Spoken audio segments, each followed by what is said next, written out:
Now that time, it's 7 o'clock in the morning and time for our news roundup and our look at what's trending in migration and business. Of course, we start with the New York Times. That's our source in the morning for news, and we go through the front page to see what's on, what are the top stories, what are the stories making the headlines, and we share that with you. And it is our hope that sorry about that.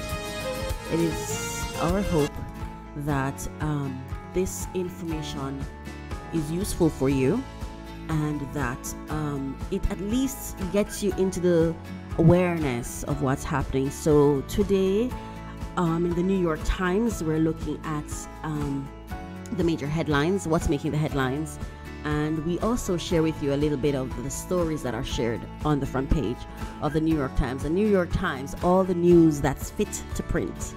I really love their quote, and this is actually volume number 58,567. Yeah.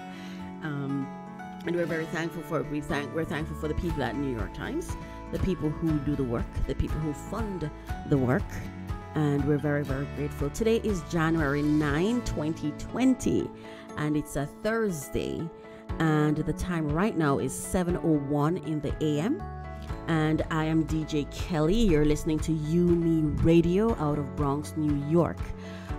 So in the weather, based on what's here, today, chilly with a high 34.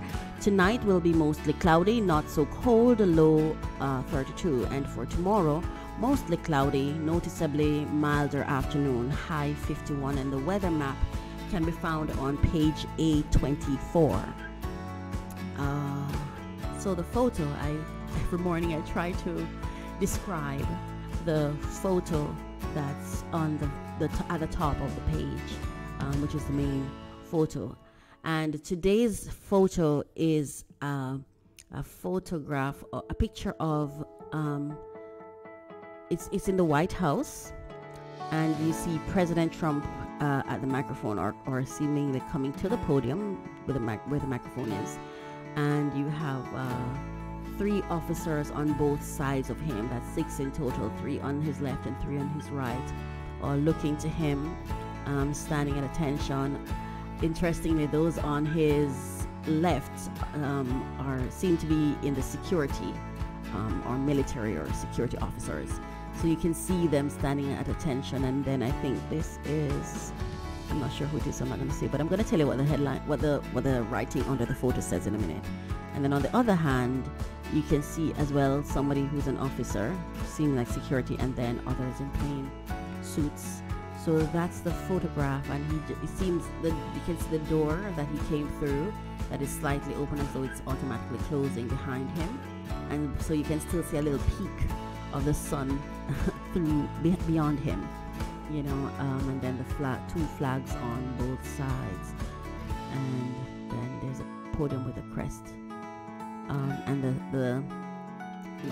the writing under the photo says, "The United States is ready to embrace peace with all who seek it," and that's in quote.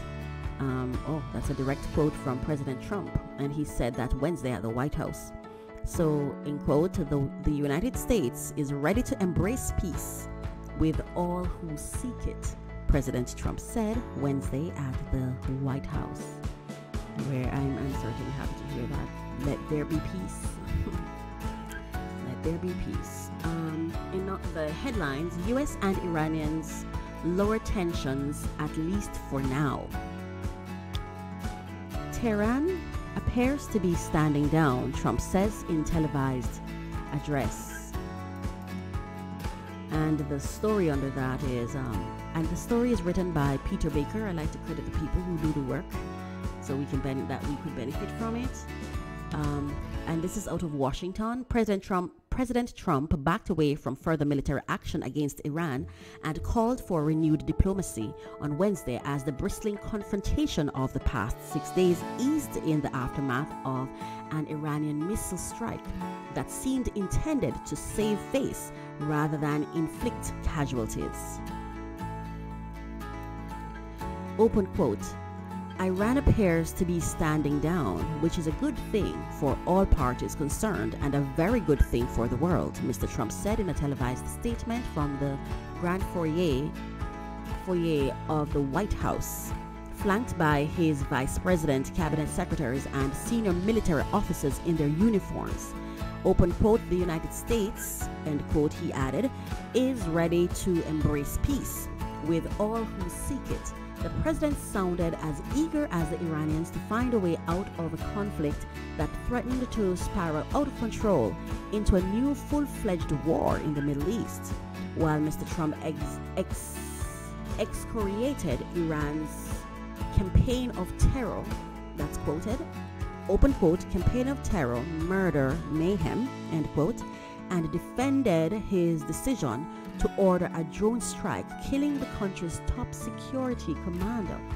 He dropped for now his bombastic threats of escalating force, vowing instead to increase economic sanctions while calling for new negotiations. The president's statement came hours after Iran's government indicated that it had, open quote, concluded proportionate measures, end quote, avenging the killing of the commander, Major General Qasem Soleimani, with the launch of ballistic missiles at two Iraqi military bases housing American troops.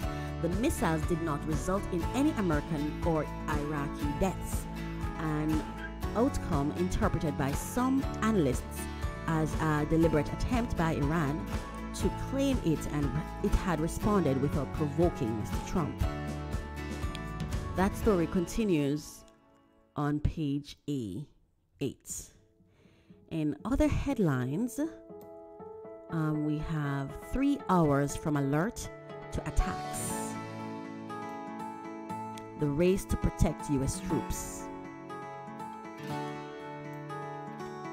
This article is by Mark Mazzetti, Eric Schmidt, Lara Jakes, and Thomas Gibbons-Neff, and it's again from Washington.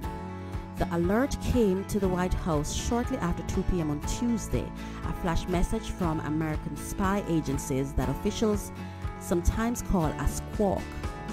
In the coming hours, it warned an Iranian attack on American troops was almost certain. A blizzard of potential threats had already come through the day of attacks and missiles and rockets of terrorist strikes against Americans elsewhere in the Middle East. Even one warning that hundreds of Iran-backed militia fighters might try to assault al-Assad Air Base, a compound in Iraq's western desert.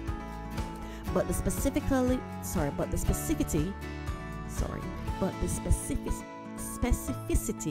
of the afternoon's latest warning sent Vice President Mike Pence and Robert C.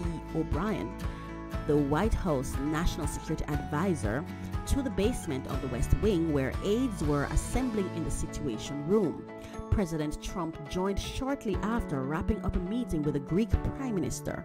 3 hours later, a hail of ballistic missiles launched from Iran crashed into 2 bases in Iraq, including al-Assad, where roughly 1,000 American troops are stationed.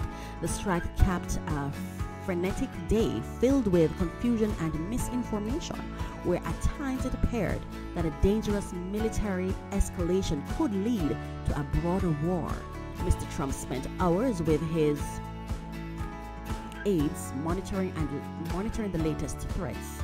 Military planners considered options to retaliate in Iran killed American troops.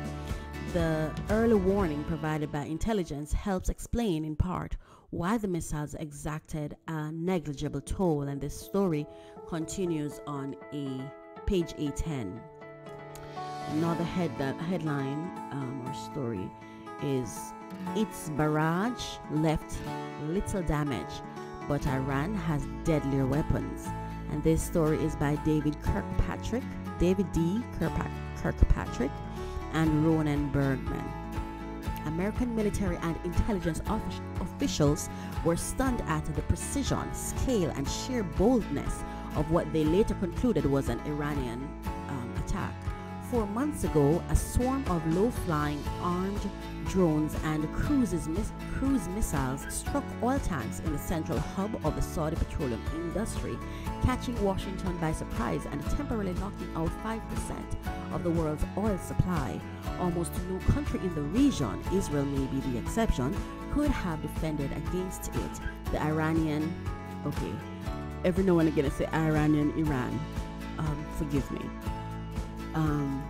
The Iranian attack on American military posts in Iraq early Wednesday, the only direct attack on the United States or its allies claimed by Iran since the seizure of the American embassy in 1979, relied on ballistic missiles and inflicted little damage.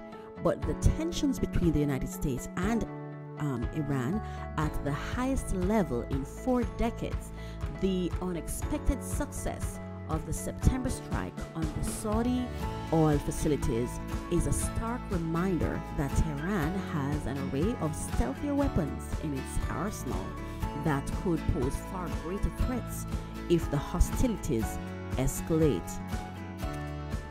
Iran has denied responsibility for the Saudi attack, but American officials have concluded Iran was behind it by sending the drones and missiles from Iran or southern Iraq.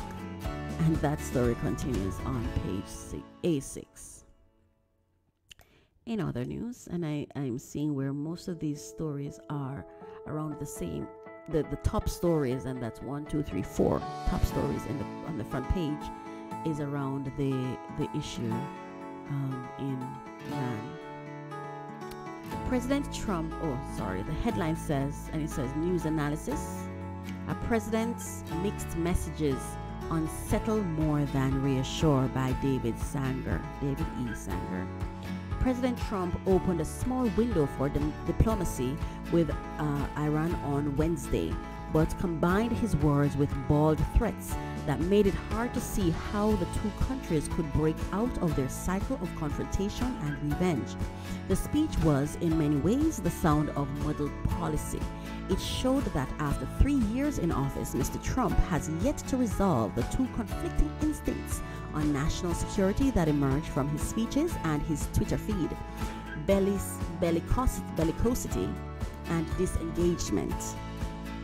And he included all the other requisite elements of a Trump policy speech on Iran: burning resentment on President Barack Obama, critiques of his predecessor's nuclear deal, dubious factual claims, and campaign year self-congratulation. Mr. Trump did pull back from the brink of war, at least for now. He made clear that he did not plan to respond to the missile attacks on two bases where American troops operate, which seemed calibrated by the Iranians to make a point without creating more carnage. But the president also promised to double down on sanctions against Iran, turning again to the economic tool he remained convinced would eventually force the country to choose between ruin and survival.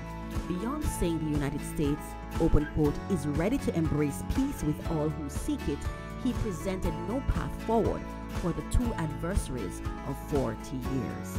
That story continues on page A8. In other headlines, I'm seeing here on the front page another photo, and that's a photo of Meghan Markle and Prince Harry. Well,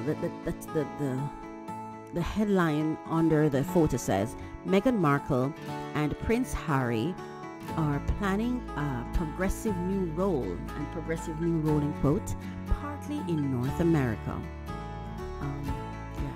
So the story, which headline reads, in stunning step, Duke and Duchess seek new title, part-timers. And this story is by Mark Landler. And it's coming out of London. In a year of gut punches to Britain's royal family, Prince Harry and his wife Meghan delivered a jarring blow of their own on Wednesday announcing that they would, open quote, step back, end quote, from their official duties.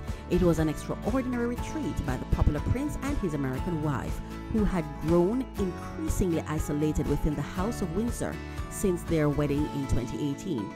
In a statement, the Duke and Duchess of Sussex, as they are also known, said they planned to divide their time between Britain and North America and would, open quote, work to become financially independent, end quote.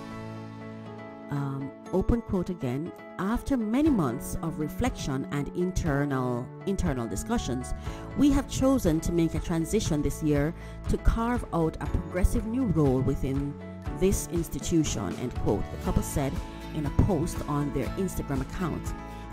Another quote, it is with our encouragement, particularly over the last few years, that we feel prepared to make this adjustment, end quote. While the language in the statement was mild and upbeat, the change that Prince Harry and his wife are embarking on is momentous. Although he is only sixth in the line of succession to Queen Elizabeth II, Prince Harry has exerted an outsized hold on the public imagination ever since his days as the mischievous, ginger-haired young son of Prince Charles and Princess Diana. That story continues on page A5. In other headlines making the news, little clarity and many theories after a plane crash near Tehran. This article is by David Gilles. Anton, I cannot pronounce that word, it's Troianovski.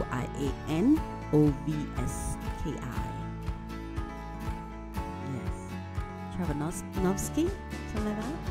And Daniel Victor.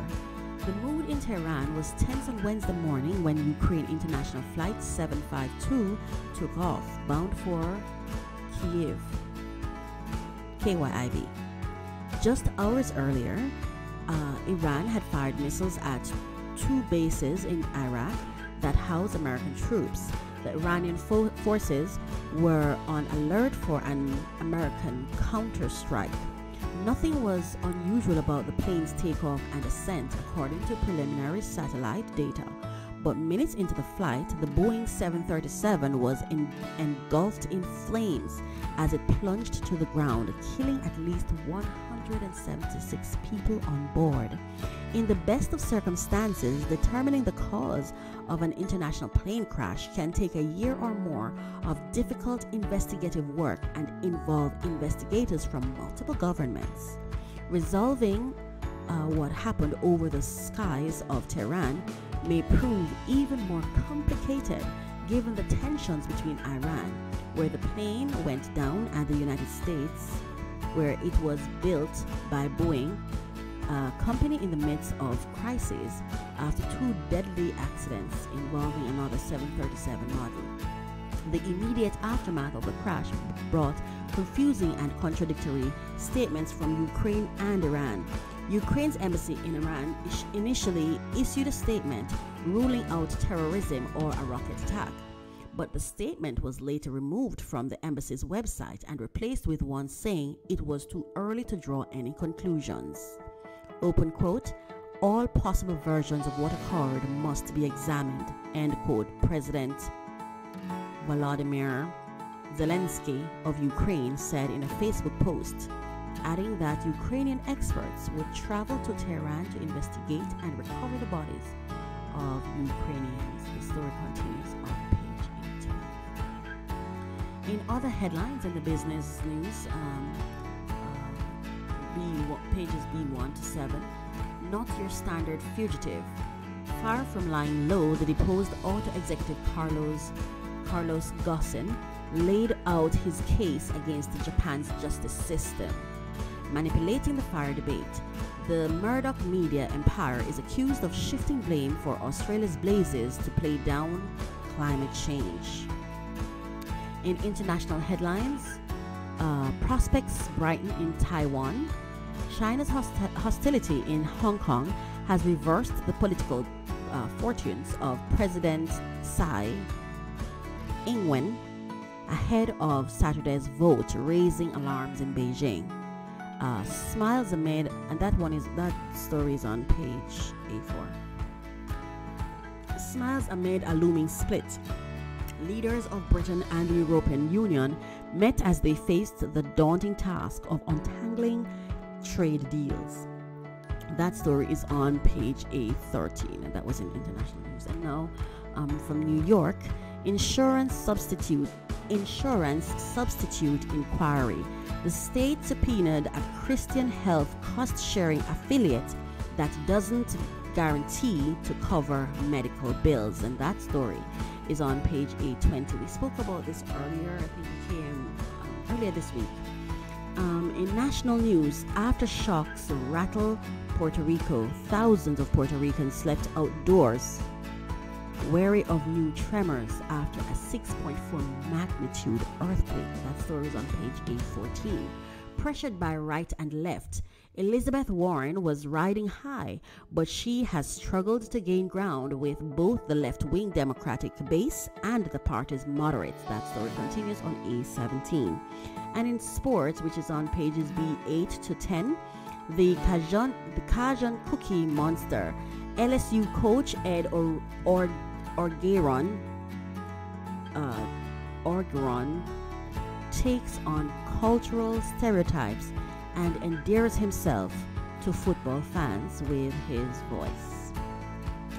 And in arts, sounds like litigation. A new trend pulling more pop stars into court over copyright claims is a dangerous one, John Karamanika says. Page C2. Acquiring a writer's archives, the biographer Robert Caro's papers are headed to the New York Historical Society.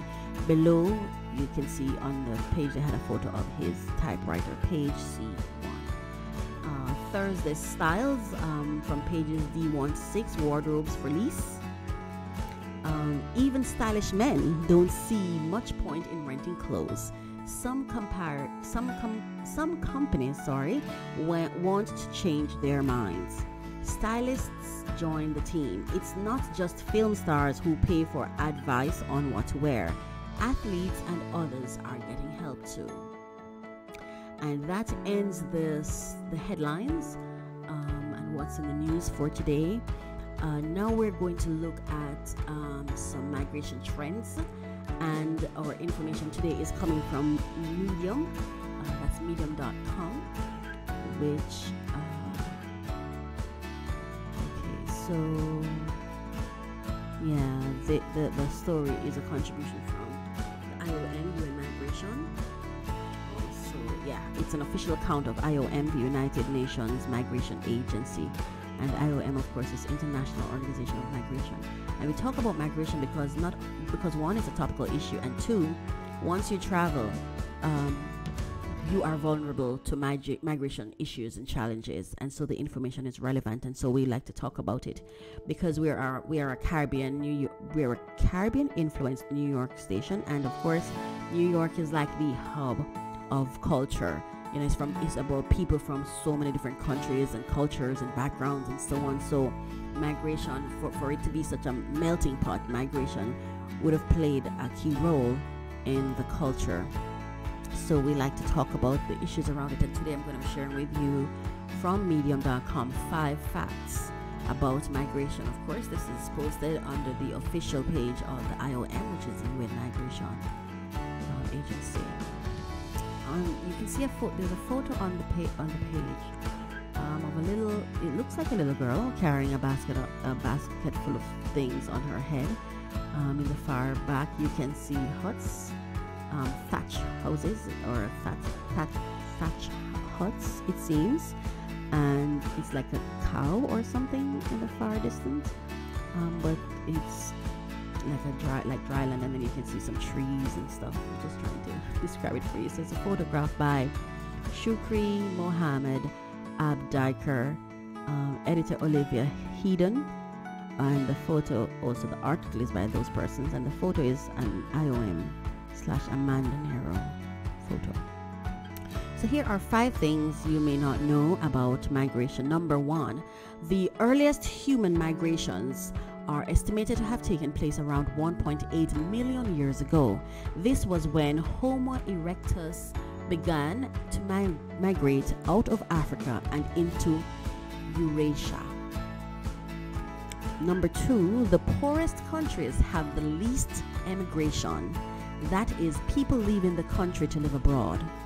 The Central African Republic, CAR, the Democratic Republic of the Congo, DRC, and Niger, countries with some of the lowest UN Human Development Index ratings and GDP per capita, all have less than 3% of their population living outside their borders.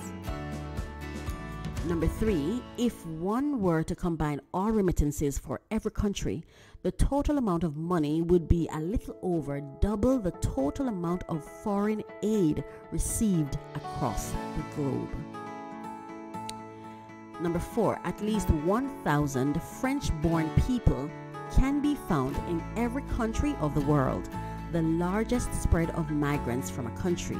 As of now, the numbers tally to around a total of 1,611,054. The last one, number 5, 40% of Fortune 500 countries were founded by an immigrant or their children, as found by a new report from the Partnership for a New American Economy. This information is so interesting, especially with the dialogue that's happening around migration.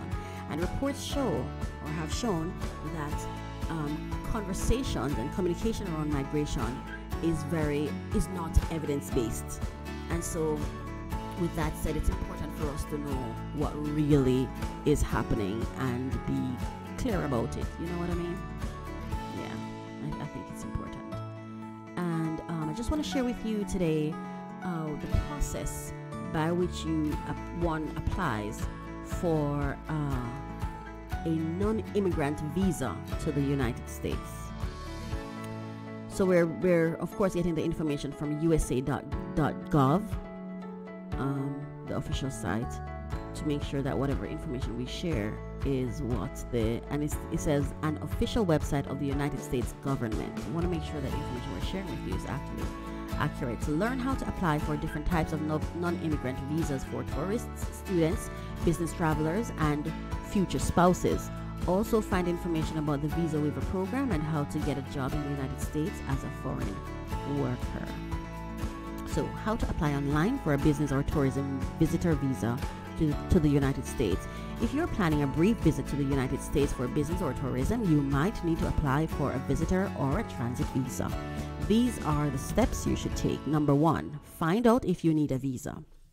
So you have to actually check to see if your country participates in the U.S. Visa Waiver Program, VWP.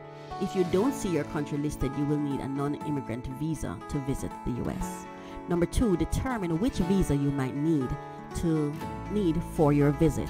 Most business and tourism travelers use B1 and B2 visitor visas. B1 visa classification is for business travelers to consult with business associates, attend a conference, settle an estate, or negotiate a contract.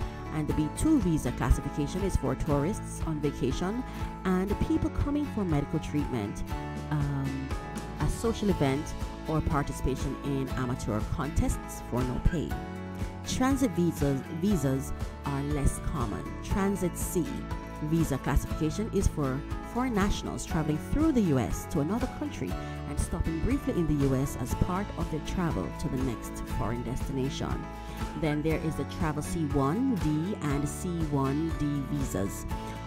These are for crew members or sea vessels or international airlines traveling to the U.S. And number 3, apply for a visa. The process of applying for a visa will vary depending on the U.S. embassy or consulate where you apply. Follow the specific instructions for the country that you're in. In general, you will need to complete online Form DS-160, the non-immigrant visa application form, a photo, a visa application, and to schedule an interview. Waiver program for tourists and business travelers. International travelers for business or pleasure who are citizens of one of the 38 countries that participate in the U.S. Visa Waiver Program can get a visa waiver. While you do not need a visa to come to the United States for your business meeting for your vacation, you must get an approved travel authorization prior to your visit to your trip to the US. How to apply and get approval to travel to the US? Okay, so check the list of 38 countries that participate in the VWP program. You must have an e-passport to use this VWP. This type of passport is also known as an electronic passport and has an embedded chip in it. Fill out the electronic system for travel authorization (ESTA) online application. ESTA determines the eligibility of a visitor to travel to the US under the VWP. The processing fee is $4, and if you are approved, there is an additional $10 authorization charge. Learn how to pay for your ESTA online. There's a link. When you fill out your application, you will get an ESTA application number. Use this number to check the status of your application if it has been accepted to travel to the US. Visitors traveling to the US for tourism or business meetings or conferences under the VWP can stay for up to 90 days without a visa. Student and vocational training visas eligibility. An international student can apply for a student or exchange visitor visa only after being accepted by a school certified in the Student and Exchange Visitor Program (SEVP). Students' records are kept in the Student and Exchange Visa Information System (SEVIS). Learn more about that from their website and about the SEVIS fee, which is SEVIS. SEVIS. Types of educational visas. Your course of study, the school you plan to attend, or the exchange program you will be with will determine the type of student visa you will need. The most common student visas are F1 and M1 visas. F1 visa classification is for a full-time international student pursuing academic studies. M1 visa classification is for a full-time international student pursuing vocational studies. Check out the differences. There are various links online for you to check out the differences between the F1 visas and the M1 visas and how to apply. And we will share these also in upcoming programs, because we will talk about travel information and trends, things that have impact migration, or things that influence migration, or things that are that comes under migration matters, which travel does, right? The J1 visa classification is also known as the Exchange Visitor Program, the EVP, and is for foreign nationals approved to take part in work and study-based exchange programs. Examples include visiting scholar, camp counselor, or research assistant. So the duration of stay for J1 visa holders depends on the government between you and your Department of State approved sponsoring organization. And there is the North American Free Trade Agreement, NAFTA, professional visa. Eligibility: only citizens of Canada and Mexico are eligible for a non-immigrant North American Free Trade Agreement, NAFTA, professional visa to work in the US. The NAFTA professional visa classification is TN and grants the holder temporary entry into the US to work in business activities at a professional level for an initial period of up to 3 years. How to apply for that? After getting a letter from your future employer confirming your offer of a position, the application process varies for Canadian and Mexican citizens. Canadian citizens, a NAFTA professional TN visa is usually not required. You can go directly to a U.S. Custom and Border Protection CBP port of entry with your documentation for an interview to be admitted to the United States as a non-immigrant who can legally work in the U.S. Mexican citizens, a NAFTA professional TN visa is required. Complete the online visa application form DS-160, print out the confirmation page, and bring it to your interview. If you are applying in Mexico, a photo is not required for your application. Prepare for your interview, and they have links where you can use to get that. and we will discuss that as well in other shows. Getting a job in the U.S. as a foreign worker, based on your skills, circumstances, and the job that you plan to do, you may be able to come to the United States as either a temporary or permanent foreign worker, or a temporary visitor for business. Under certain circumstances, you may be able to work in the United States if you're a foreign student or an exchange visitor. Get a work visa. As a foreign worker, you will need a visa to get a job in the United States. Each type of visa has unique requirements, conditions, and time limits. Visit the U.S. Citizenship and Immigration Services, USCIS, working in the U.S. webpage for an overview of each worker category and type of visa. Use the Department of State's Visa Wizard to find the visa you need, the application process, fees, estimated wait time for a visa interview. Your rights and protections as a temporary foreign worker. As a temporary foreign worker in the United States, you will not be denied a visa or be punished by the U.S. government because you have exercised your rights under U.S. laws. Learn your rights and protections. If you violate the terms of your work visa, it could be revoked. You could be deported, arrested, or denied re-entry to the United States. If you think you or someone you know is being brought to the United States for human trafficking, get help now, and there's information for that. That too is something we will cover in upcoming shows. Immigration questions. If you're in the United States and have questions about visas and immigration, contact the USCIS National Customer Service Center. If you're in another country, contact your nearest international immigration office. The K1 or finally the K1 or fiancé visa. If you're a citizen of another country, you're engaged to a U.S. citizen, and you plan to marry and live in the United States, your fiancé can petition for a K1 visa for you. The K1 visa allows you to travel to the United States to marry your fiancé within 90 days of arriving. After you marry, you may apply for an adjustment of status to get a permanent resident or green card. The K1 visa expires after 90 days and cannot be extended. If you don't marry within that time, you must leave the country or face possible deportation. Find instructions for applying for your K1 visa on the Department of State K1 visa page.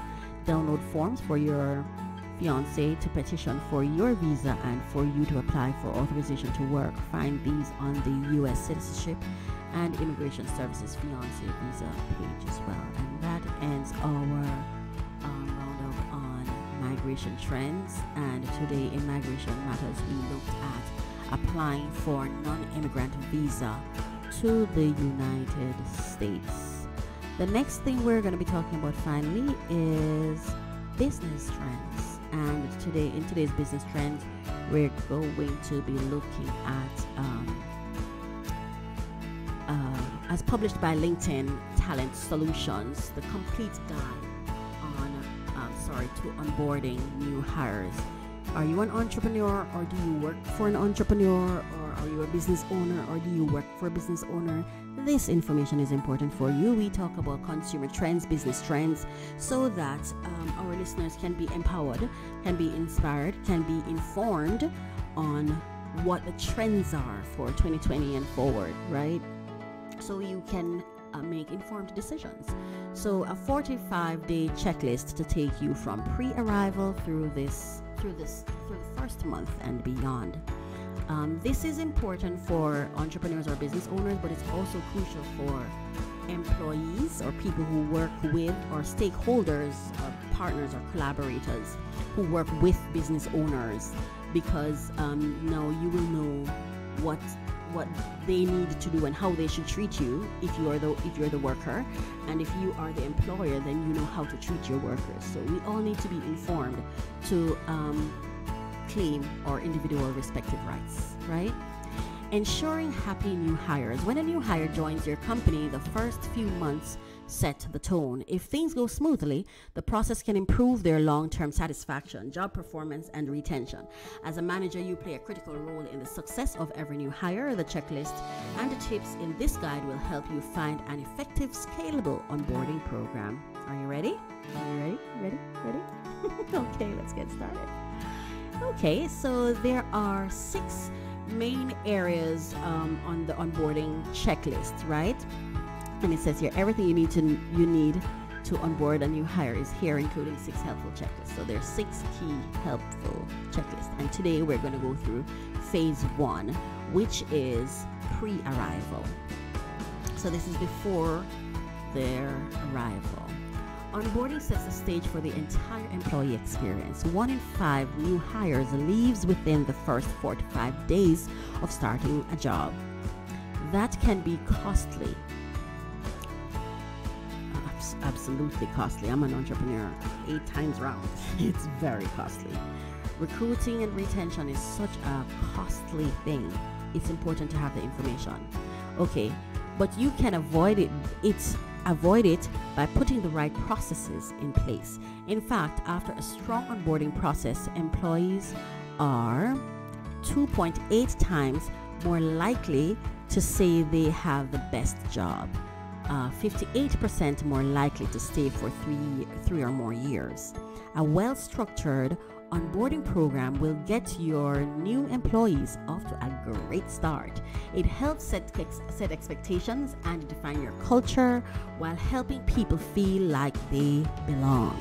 It is important to onboard people because you're inviting someone into your space. You're inviting someone into an idea, a system that you've built, that you're running, that they don't really have the information about.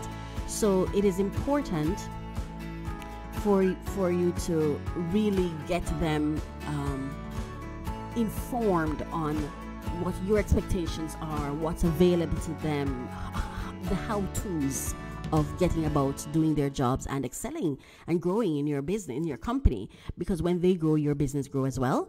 Okay, so the 6 phases of successful onboarding. Here's a handy set of checklists to help you navigate every phase of the onboarding process.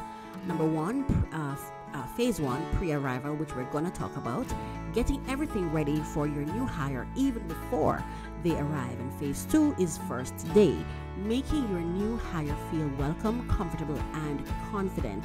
Phase 3, second day, getting your new hire up to speed and making them feel empowered. Phase 4, first week, setting initial assignments and goals and providing what they need to succeed. Phase 5, first month, fostering growth, assessing progress, and providing encouragement. In phase 6, month 2 and beyond, playing to a new hire's strengths and gathering feedback about their experience. My very first job was at Sandals International Resorts, and it really set a tone for my entire career. It was the best job I ever held.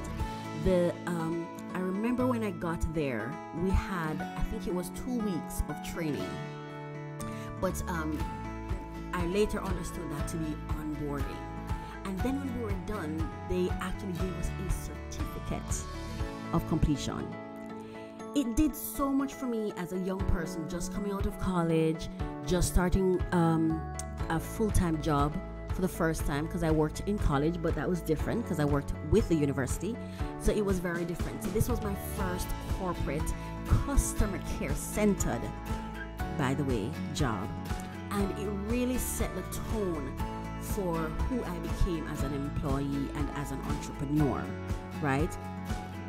It really gave me insight into self-respect, professionalism, how an employer is supposed to treat you. I really have to say thanks to Sandals International for the system they have. It's really such a at my time anyway, was a very wholesome program that just made, I even want, like, during the process you got gifts and stuff like that.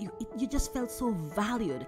You felt as though you were coming, they recognized, well, I already knew I was coming with something because I had just invested over, millions into my brand. So I was very aware I was coming with something, but it was important, and it was very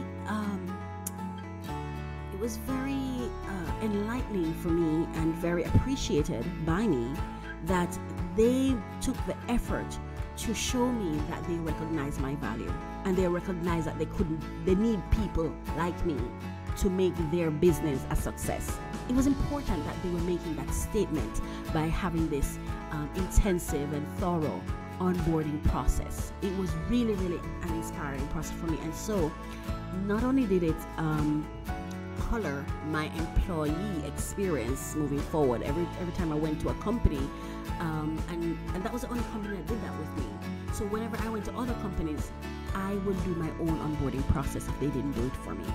I would literally learn about the company when I get in, get an understanding of the culture. I would sit and have conversations with I would always meet with the HR director, whoever it was, as well as the head of whatever department I was a part of, and just kind of have a little, it's almost like an interview session, which sometimes some persons considered weird that I was doing it, but it was important for me to understand, what am I getting myself into? What's your expectations? Because sometimes we have these expectations of people because they think you're paying them, and we think that the money is more valuable than the person, which isn't the case, because this person has invested, this person has a purpose, this person has skill sets and talents and gifts that they're now going to expend and employ in their work to build your company and your business. And on the person who is hiring you, this person is taking you into what matters to them. So it is important for both, on both ends, for the employer and for the employee, because at the end of the day, what I always say is, you're an entrepreneur by default. Even if you are hired by someone else, what that really is a contract that you have with someone. You are a brand whether or not you work for someone or you work for yourself, because you're always working for someone. And this is what I say as an entrepreneur. I hire myself. I'm not just an entrepreneur that, I have a job and I work for my own, I have my own business and I'm an entrepreneur. And no, but who do you work for? I work for my business. My business has a certificate. My business is an individual separate from me, and I'm employed to it. See?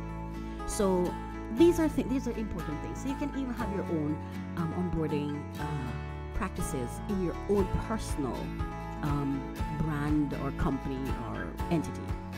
Now let me get to the information. Onboarding phase 1. Pre-arrival. A new hire's first day can feel overwhelming, absolutely. So the goal is to eliminate any friction. From the moment they walk through the door, they should feel confident they've made the right decision. The process should begin around about 15 days before the new hire's start date. 1. Answer any questions they have. 2. Explain when and where to arrive on their first day. 3. Define the dress code and let them know about anything they should bring. And 4. Set them up on company systems. Number 5, ensure that the team is ready to welcome them. 81% of first-year hires are retained when a company begins the onboarding process before a new hire's first day. That's very important. Okay, so this is our news roundup for today. I hope it was very informative for you. It was my complete joy sharing this with you. And now, before we go back to some music, I'm going to just share some inspiration for today. And I'm reading from the book Latte for Life. And it says inspiration for women, but I think it's good for both men and women. Because men interact with women, right? Okay, so section 4. Interesting that I just opened the book. I don't usually plan my show. I like to go with what's working in the moment. And interestingly, I opened to section 4, and it's talking about wisdom. And for those of you who've been with me since I started at 6 a.m., you would have known that that's what I spoke about in this morning's Bible reading, wisdom. So, I like when things synchronize. Quote, as my mother used to say, and the topic is wisdom. If any of you, if any of you need wisdom, you should ask God, and it will be given to you. God is generous and won't correct you for asking. James 1 verse 5. Wisdom is the reward you get for a lifetime of listening when you'd have preferred to talk. Let me read that again. Wisdom is the reward you get for a lifetime of listening when you'd have preferred to talk. Doug Larson.